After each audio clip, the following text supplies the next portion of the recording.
जितना हमारे छत्तीसगढ़ पे कर्मा नेत्र प्रसिद्ध नहीं है उससे भी ज़्यादा प्रसिद्ध ये जगह है। जिस जगह पे मैं खड़ा हूँ उसको बूढ़ा तालाब बोला जाता है। बूढ़ा तालाब यानी धरने का केंद्र।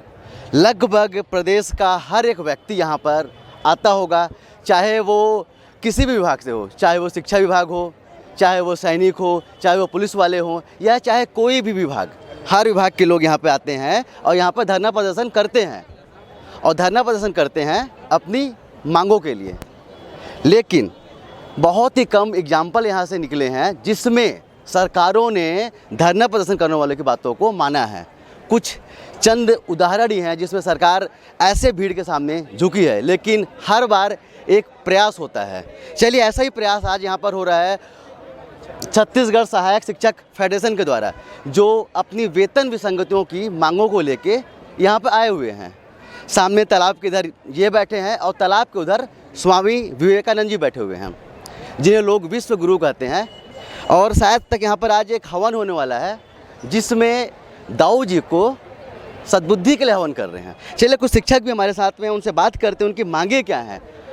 14 तारीख से ये हड़ताल चल रही है और 11 तारीख से 11 से हड़ताल चल रही है। यहाँ पर 14 तारीख लिखा हुआ था कि 14 तारीख से अनिश्चितकालीन हड़ताल यहाँ पर है, जिसमें से कुछ शिक्षकों को नोटिस भी आ चुका है। जो बातें मैंने पहले बताई थी कि नोटिस भी आएंगे, लाठी चार्ज भी होगा, वाटर कैनन का भी यूज होगा।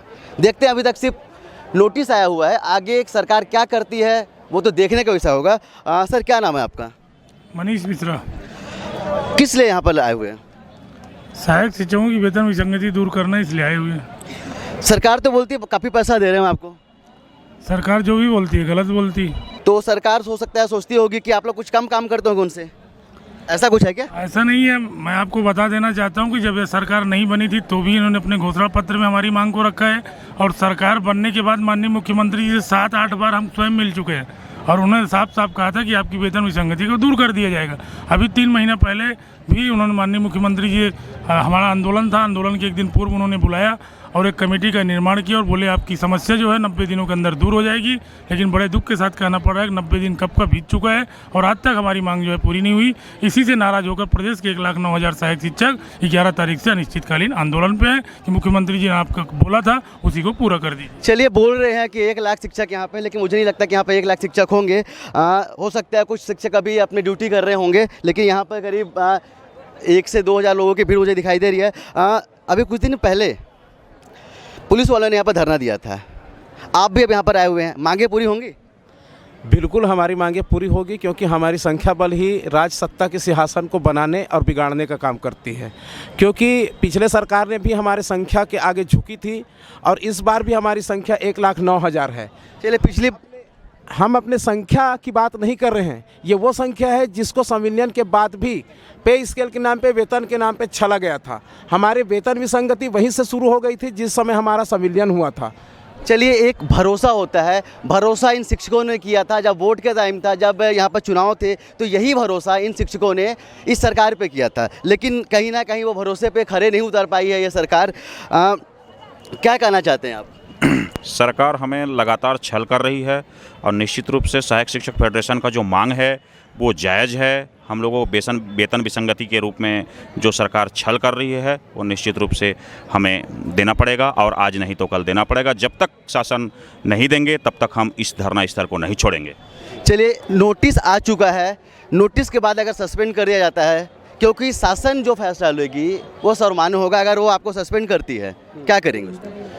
जी, हर व्यक्ति को लोकतंत्र में धरना प्रदर्शन का अधिकार है, अपने बात को रखने का अधिकार है और उस लोकतंत्र का हम एक हिस्सा हैं और पालन कर रहे हैं। अगर सरकार हमारे ऊपर सख्ती करता है तो निश्चित ही हम 1,09,000 एकजुटता से सरकार को जवाब देंगे और उस नोटिस का होली जलाएंगे इसी बूढ़ा तालाब की धरती में। चूँकि हमारा मांग शासन ने जो कहा था हम उसी का मांग कर रहे हैं। माननीय मुख्यमंत्री जी ने चुनाव से पहले वादा किया था सहायक शिक्षकों के वेतन को जो है मैं दूर करूंगा विसंगति को। चूँकि अभी पिछले बार और आंदोलन होने वाला था जिसमें सरकार ने कहा कि आप हड़ताल मत कीजिए। आपका कमेटी हम 3 महीने के लिए बना रहे हैं और उस कमेटी में आप लोग को भी शामिल करेंगे और 3 महीने के अंदर ही आपकी समस्या हल होगा। परंतु शासन ने अभी तक 3 महीना हो गया और कोई समस्या हल नहीं किया, किसी प्रकार की कमेटी का रिजल्ट नहीं आया। उससे मजबूर होकर आज हम धरने पर बैठे हैं और ये हमारा हक अधिकार है और हम बैठेंगे और अपने हक अधिकार को लेकर रहेंगे। चलिए, जो संख्या बल है 1 लाख बोल रहे हैं, लेकिन मुझे लगता है कि अगर बात नोटिस पे आती है, अगर बात बर्खास्तगी में आती है, तो 1 लाख के साथ साथ में इनके साथ जो परिवार जुड़े हुए हैं वो भी सरकार को जवाब देने में सक्षम है।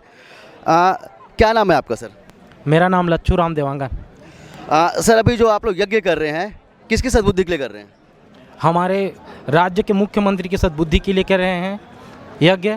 उन्होंने जो वादा किया है शायद वो भूल गए हैं, तो यज्ञ करने से बुद्धि आ जाएगी। बुद्धि शायद उनको आ जाए और वो जल्द से जल्द हमारी वेतन विसंगति को पूरा कर दे।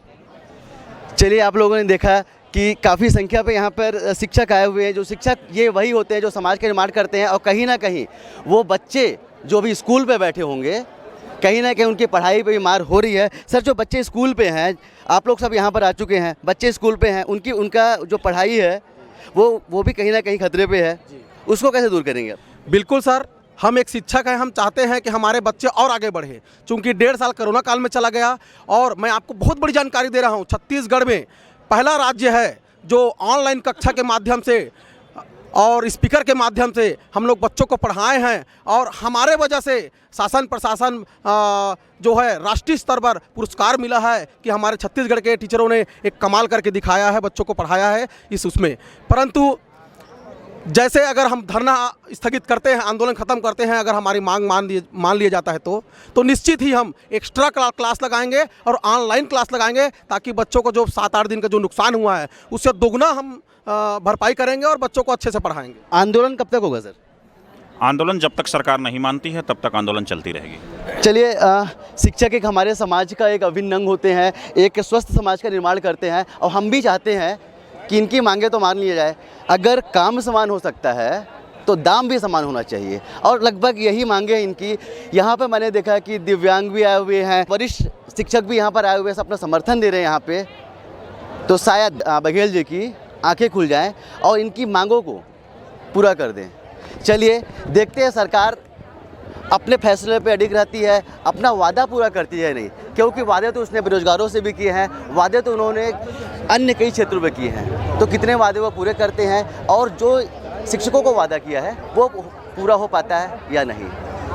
अधिक जानकारी के लिए जुड़े रहिए मेरे साथ, देखते रहिए हिंदू भारत। जय हिंद।